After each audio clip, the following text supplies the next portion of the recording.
Obrigada por sintonizar no podcast Assustadoramente. O caminho para o terror começa aqui, e não há como voltar atrás.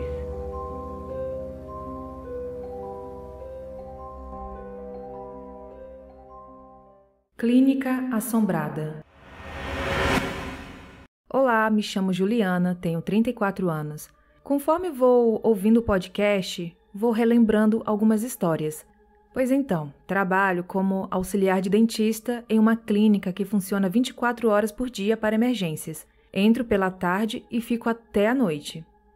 Certo dia, a clínica estava vazia. Aproveitei para colocar tudo em ordem dentro do consultório, verificar se faltava algum insumo. O dentista estava comigo. Estávamos conversando. Ele pediu licença e disse que precisaria usar o banheiro e saiu. Eu vou explicar como é o local. Tem uma recepção com 2 banheiros, um masculino e um feminino. Há um corredor longo, onde as salas ficam dispostas dos 2 lados. No fim desse corredor, há mais um banheiro, que geralmente é usado por quem está nos consultórios do fim. Voltando ao relato. Quando meu colega dentista saiu, falando que iria usar o banheiro, eu saí também uns 5 segundos depois. E assim, de relance, vi o que pensei ser ele, logo no fim do corredor e virando na direção do banheiro. Estava com uma roupa escura, acho que azul marinho ou preta, igual ao jaleco que ele usava. Achei estranho ele ter ido usar esse banheiro, já que é quase que um banheiro privativo do dentista que usa as salas finais. Quando ele voltou à sala, o questionei, perguntando qual banheiro ele foi usar. Ele me respondeu que usou o banheiro da recepção. Fiquei sem entender nada e ele reparou minha expressão. Questionou o meu espanto e quis saber o motivo. Aí eu expliquei, que eu saí logo atrás dele e que o havia visto indo na direção oposta ao banheiro da recepção. Curiosa como eu sou, assim que descobri que não era ele, eu fui até o banheiro do fim do corredor ver se havia alguém lá. Abri a porta, acendi a luz. Ninguém. Estava vazio. Nesse mesmo dia, por volta das 20 horas, a porta da recepção abriu sozinha. Na primeira vez, achei normal. Poderia ter sido alguém que não fechou direito. Na segunda vez, ok. Mas na terceira vez, aí já foi estranho. Até brinquei falando que era um paciente fantasma. Saí da clínica às 22 horas, como sempre faço. A rua estava vazia. Eu deixo a minha bicicleta presa numa pracinha com playground que fica logo em frente. Eu estava soltando a bike quando reparei algo sinistro. Um dos balanços se movia sozinho.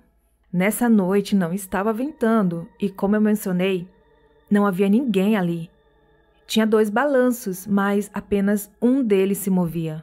Fui mais perto para ver, olhei as palmeiras que havia em volta. Nenhuma delas se movia. Eu não pensei 2 vezes. Peguei meu celular e comecei a gravar, já que, se eu apenas contasse, ninguém iria acreditar em mim. No dia seguinte, contei aos meus colegas de serviço tudo de estranho que havia ocorrido e ficaram todos chocados.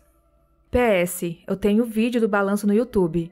Quando eu estiver lendo esse e-mail, possivelmente eu já tenho enviado no grupo do Telegram. PS2, depois desse dia, chamamos o fantasma da clínica de Idelbrando.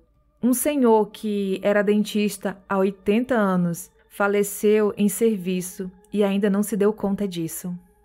Bom, sobre o vídeo, eu vou até procurar se enviou lá no Telegram. Eu não vi, vou até pedir para enviar de novo. Mas interessante essa história, olha. Menina, e esse dia acontecia com você, né? Olha só, você presenciou até no parquinho, ou seja, não era só na clínica, ou era ali na região, né? Muito estranho isso. Mas não acabou não, tem mais relatos da Juliana. A velha que colava bolinhas. Me lembrei de uma história que minha mãe sempre contava. Quando ela e seus irmãos eram crianças, por vezes iam dormir na casa de um de seus tios que morava em São Paulo. A casa era grande, porém bem antiga. O quintal também era bem grande, parte dele de terra batida, e o restante era quase que uma floresta. Muitas árvores grandes, mata bem fechada. A casa tinha um clima bem esquisito e todas as crianças que dormiam lá sempre acordavam de madrugada, chorando, e relatavam pela manhã que foram acordadas pela madrugada com uma velha que ficava colando bolinhas nos olhos deles. Nenhuma delas sabia explicar exatamente do que se tratava. Só falavam isso, da velha que colava bolinhas. Eu já fui nessa casa umas 2 vezes. Eu já era adolescente e, graças a Deus, nunca dormimos lá. Fomos durante o dia, mas mesmo assim eu ficava bem apreensiva de saber daquela história. Entidade maligna. O que vou contar aconteceu comigo quando eu morava com a minha mãe. Eu tinha em torno de uns 23 anos, mais ou menos. Eu sempre fui noturna. Logo, todos iam dormir e eu ficava sozinha a madrugada toda mexendo na internet. Isso na sala.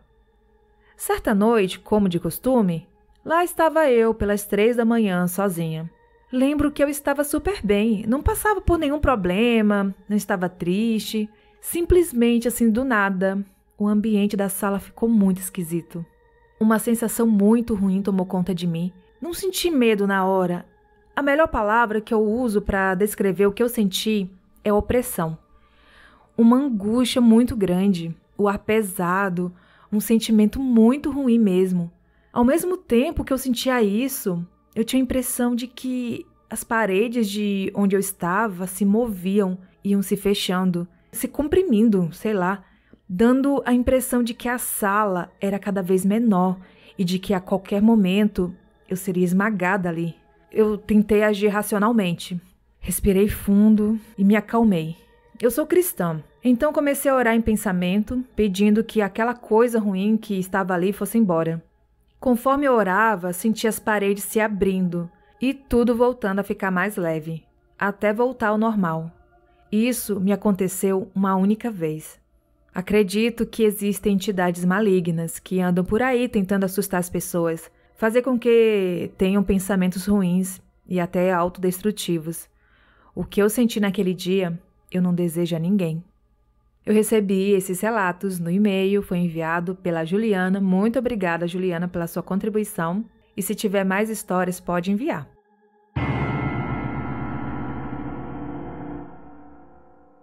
Chute no despacho. Quando eu trabalhava na Eletropaulo, por volta da década de 90, eu era administrativo e tinha um chefe que chamarei aqui de Vladimir, nome fictício. Antes de contar o ocorrido, eu tenho que relatar alguns fatos sobre ele. Vladimir vinha de uma família rica de Itajubá, Minas Gerais, e lá se formou como engenheiro elétrico. Era uma pessoa, digamos, bem peculiar.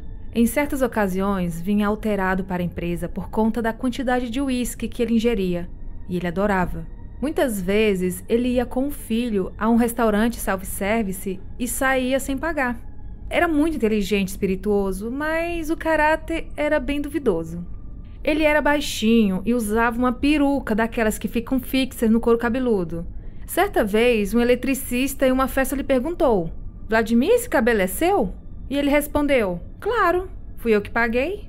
Eu estou me estendendo um pouco na definição dele, pois muitas vezes ele fazia coisas fora da normalidade.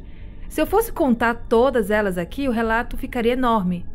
Bem, o que aconteceu com ele foi tragicômico. Na época que aconteceu o fato, ele morava em Miguel Pereira, estado do Rio. Antes de entrar no carro, ele viu um despacho e chutou. Foi farofa e pena de galinha para tudo que é lado. Quando ele estava dirigindo, voltando para casa, ao passar por um túnel, o carro apagou. Não havia lugar pior para um carro pifado que em um túnel. Bom, lá foi ele, andando a pé para achar um mecânico, e andou muito, muito mesmo. Quando ele retornou, já com o mecânico, este pediu, antes de tudo, que Vladimir desse a partida no carro. Bom, e ele fez, né? Ele girou a chave e, adivinhem, o carro pegou. Agora, eis a questão. Será que foi apenas uma coincidência ou foram as entidades da Umbanda ou Candomblé, eu não entendo muito do assunto, que o puniram pelo desrespeito? Nunca saberemos, né? Vladimir faleceu há muito tempo, mas eu tenho certeza de que depois desse ocorrido, nunca mais ele chegou perto de um despacho. Recebi esse relato no e-mail e foi enviado pelo Maurício. Maurício que já colaborou com várias histórias aqui no podcast. Eu acho engraçado que ele já enviou algumas histórias e falou assim: "Ó, essa aqui é a última, não tem mais nada pra contar."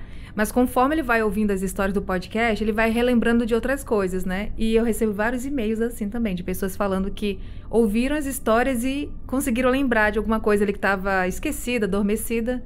E é isso, gente. Se vocês se recordarem de alguma história que vocês esqueceram, que está adormecida aí nessas cabecinhas, vocês podem enviar. A gente vai adorar ouvir essas histórias.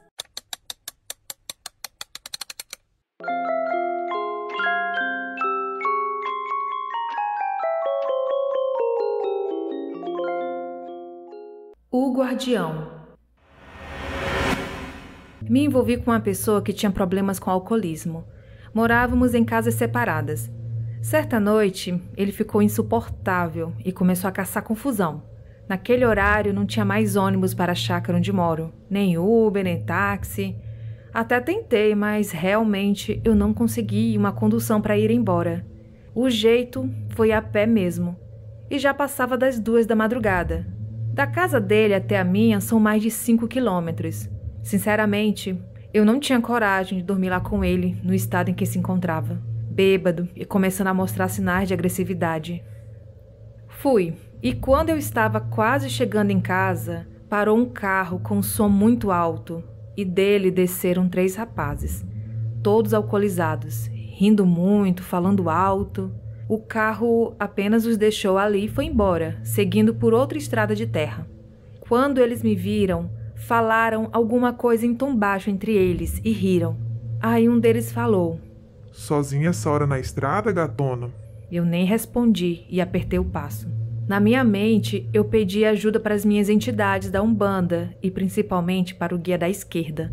Eles estavam atrás de mim e começaram os 3 a soltar piadinhas, mandando eu parar e esperar por eles, e eu pedindo em pensamento ajuda para o meu Exu. Foi aí que o incrível aconteceu. Eu não sei de onde, mas do nada surgiu um enorme cachorro preto. Bem preto, altivo, seu pelo até brilhava. Ele veio para o meu lado e eu não tive medo. E eu fingi que ele era meu, porque um dos rapazes bateu o pé e falou: "Sai, cachorro!" E o animal rosnou. Mas para o meu lado, ele veio e abanou o rabo. Eu me arrepiei toda nessa hora. O cachorro me olhava como se me conhecesse e foi me acompanhando. E eu comecei a falar com ele, tipo assim: "Que lindo! Vem me esperar, negão." E os caras ficaram quietos, só olhando. E nesse momento eu estava exatamente entrando na rua de terra que dá acesso à minha chácara. E eles continuaram seguindo a pista. Pessoal, eu juro, o cachorro foi até o portão da minha casa. E assim que eu entrei, eu ainda falei: "Vem, negão." Sei lá, eu ia oferecer água, a ração dos meus cães para ele. Mas ele me olhou bem nos olhos, deu uma abanada de rabo, saiu correndo e foi embora. E mais uma vez eu me arrepiei toda. Eu tenho certeza de que era um dos meus guardiões. Eu moro aqui há muitos anos e eu conheço todos os cães da vizinhança. Nunca vi aquele cachorro antes e nunca mais tornei a vê-lo depois dessa madrugada. Esse aqui é mais um relato da Josiane, de Santa Isabel, São Paulo.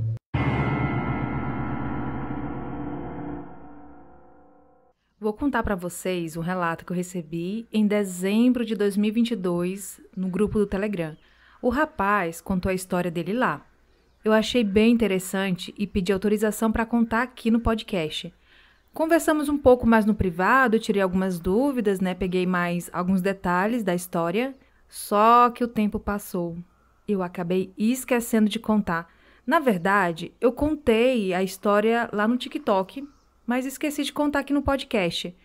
Aí na semana passada, eu estava organizando a minha caixa de entrada, pois eu recebo relatos em 3 lugares diferentes, que é no e-mail, assustadoramente@outlook.com, no Telegram e no direct do Instagram.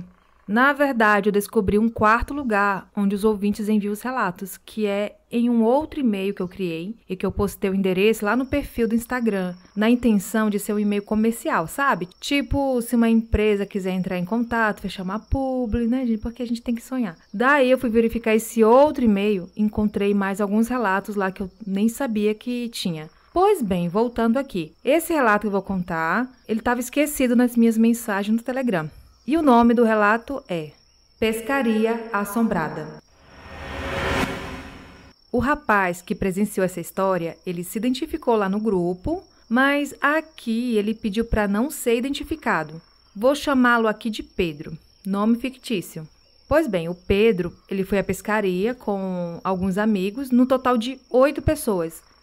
O local da pescaria foi na região de Corrientes, na Argentina. O grupo de amigos ficou hospedado em um hotel muito bom, que tinha toda a estrutura para pescaria. Acredito que seja um hotel pesqueiro, assim, fornece todos os materiais, enfim. Eles ficaram nesse hotel. E os quartos eram todos duplos. Então, eles ficaram com 4 quartos, cada quarto com 2 amigos. Um detalhe, as hospedagens ficam em meio a um bosque. São várias instalações pequenas. E esse grupo de amigos era os únicos hóspedes daquele final de semana, sendo que a estrutura tem a capacidade de hospedar 40 pescadores. Isso aqui só a título de informação mesmo. Pois bem, eles chegaram no local, escolheram os quartos e não perderam tempo, foram logo pescar. Eles saíram por volta das 6 da manhã e retornaram às 8 da noite, com intervalos apenas para refeições. A pescaria foi tudo bem, aí chegou a noite. Durante a noite de sábado para domingo, o Pedro acordou com barulho de palmas. Era uma palma. Passava alguns segundos, tipo 40 segundos, 1 minuto, aí batia novamente. Apenas uma única e pausada palma na parede, atrás da cama dele. O detalhe, ele estava no último quarto, não tinha como ser barulho de outra coisa. E o quarto ao lado, acho que do outro lado, estava vazio. Aí ele ouviu o barulho, ficou prestando atenção, acho, para tentar raciocinar o que estava acontecendo, de onde vinha, e o barulho continuava. Era compassado, e se repetia a cada 1 minuto, 40 segundos, por aí. Aí, gente, não teve jeito. Ele teve que se levantar para ver o que era. A primeira coisa que o Pedro pensou era que pudesse ser alguém, algum dos amigos fazendo graça, tentando pregar uma peça. Nesse momento, quando ele se levantou, ele viu um vulto passando pela cortina, mas não era um vulto de um adulto, parecia ser o vulto de uma criança. O Pedro abriu a porta rapidamente e não havia ninguém lá fora. Lembrando que ele tinha acabado de ver o vulto passando. Se fosse algo desse mundo, adulto ou criança, era para estar lá fora, Mas não, ele abriu a porta rapidamente e nada. Ele voltou para a cama e isso se repetiu mais 2 vezes. Ele ouviu o barulho, viu o vulto ao se levantar, abrir a porta e nada. Depois disso, ele decidiu ignorar e tentar dormir, Até porque, no outro dia tinha pescaria o dia inteiro. O Pedro ainda viu esse vulto de relance mais algumas vezes durante a noite, Mas não se levantou mais não. Lembrando que essa foi a primeira noite. Na noite seguinte, ele escutou claramente alguém chamar. Nesse momento, ele acordou e viu que o companheiro de quarto estava dormindo. O Pedro olhou pela porta e todas as luzes estavam apagadas, sendo que elas são daquelas que têm sensor de presença. Ao voltar para a cama, ele escutou aquele barulho de palmas novamente. Nessa hora, ele já não tinha dúvidas de que se tratava de um evento sobrenatural. Ele conta que repreendeu e falou que não iria mais acordar com aquele barulho, sabe? Quando você fala com autoridade, eu não vou mais acordar com esse barulho. Depois disso, ele só ouviu mais um barulho, que foi como se alguém estivesse se afastando, correndo nas pedras de britas que cercavam o local. Bom, vocês devem estar se perguntando, se os amigos dele ouviram alguma coisa, se ele contou isso para alguém. E a resposta é não. Ele não comentou com ninguém, porque tem aquela questão, de que nem todos acreditam nisso e tem gente que ainda faz chacota. E esse também foi o motivo para ele pedir para que eu não revelasse o seu verdadeiro nome, porque vai que alguém conhecido ouça essa história, liga os pontos. E lá no grupo ele se sentiu à vontade para contar, porque são pessoas, primeiro é um grupo pequeno e são pessoas com o mesmo gosto em comum, e pessoas que vivenciaram, pessoas que acreditam. E essa foi a história desse ouvinte que eu chamei de Pedro, e ele falou que tem outras histórias para contar. Ele falou que iria escrever em um recesso. Se foi em dezembro, ele mandou esse relato em dezembro. Esse recesso já deve ter acabado, mas eu vou cobrar ele novamente E para você que escreveu, muito obrigada. Morei mais de 20 anos em uma casa assombrada. Tive uma casa na cidade onde moro há mais de 20 anos. A casa era assombrada. Vou contar alguns dos muitos fatos que aconteceram lá e que não foram presenciados apenas por mim. Certo dia, eu estava em uma ligação no telefone fixo que estava na estante. Nela, eu guardava aquelas enciclopédias com os livros todos em pé, enfileirados. De repente, inexplicavelmente, um dos livros se moveu e caiu no chão. Outro fato foi presenciado também pelo meu filho caçula. Eu varri a casa toda e pedi para ele pegar a pá. Ele a trouxe, juntei o lixo e levei até a varanda. Quando eu fui despejar o lixo, percebi que o cesto estava sem sacola. Deixei a pá no chão e fui atrás de uma sacola. Enquanto isso, meu filho estava pulando atrás de mim. Quando cheguei no quartinho da cozinha, que era o local onde eu guardava os sacos, aquele lixo que eu havia deixado na pá, lá na varanda, estava ali, amontoado bem no meio do quartinho. Apenas a pá estava lá fora, no mesmo lugar onde eu havia deixado, porém vazia. O meu filho, ele não saiu um minuto do meu lado. A casa tinha muro e portão alto, ninguém havia entrado ali. Em uma noite, dormi no sofá assistindo TV, e os meus 2 filhos mais novos, um estava com 7 anos e o outro com 12 anos, me acordaram. Estavam muito assustados, dizendo que da parede do quarto, onde estavam jogando videogame, estava saindo e entrando uns bichos peludos. Fui olhar e não tinha nada. Depois disso, eles não queriam de jeito nenhum ficar lá. Queriam até que eu tirasse o videogame de lá. Eu, para acalmá-los, falei que, deveria ser ratos. E o meu filho maiorzinho falou: "Mas não tem buraco nenhum, mãe. Eles atravessaram a parede." Por várias vezes eu sentia alguém tossir nas minhas costas, tão perto que o meu cabelo até levantava com o ventinho que fazia. Foram tantas situações que, se eu fosse contar aqui, nem sei quanto tempo levaria. A minha família foi a que mais tempo morou naquela casa. Eu a vendi e soube que o filho do casal que comprou morou pouco mais de 6 meses com a esposa. Tinha até plano de reformar a casa, mas devem ter presenciado alguma coisa estranha que fez com que saíssem de lá às pressas. A casa está abandonada até hoje. Quando eu ainda morava lá, eu levei água benta, pastor, pai de santo, um senhor que fazia um ritual xamã com ayahuasca. Nada resolvia. Quando foi o pai de santo, eu e o meu filho mais velho, que na época tinha 18 anos, incorporamos, pois somos médiuns. O que baixou em nós deixou bem claro que ali pertencia a eles há muitos e muitos anos, bem antes de chegar pessoas e de ter casa ali. Falou que era melhor que deixássemos o lugar, porque eles não iriam desistir de nos tirar dali. E quando o pai de santo começou a falar firme, fomos lançados contra a parede várias vezes, tanto que o meu filho ficou esfolado, sangrando. Eu fiquei apenas com dores no corpo e no dia seguinte surgiram manchas roxas. Essa casa fica na Avenida Tal, número tal, lá em Santa Isabel. Ela fala aqui, quem viu esse relato foi a Josiane Freire. Ela falou que achou uma foto da casa no Google Maps e até hoje a casa está com placa de vende-se. Isso faz muito tempo, ou seja, tem alguma coisa lá nessa casa. E esse foi mais um relato da Josiane. Muito obrigada, Josiane. Adorei seus relatos, você enviou algumas histórias.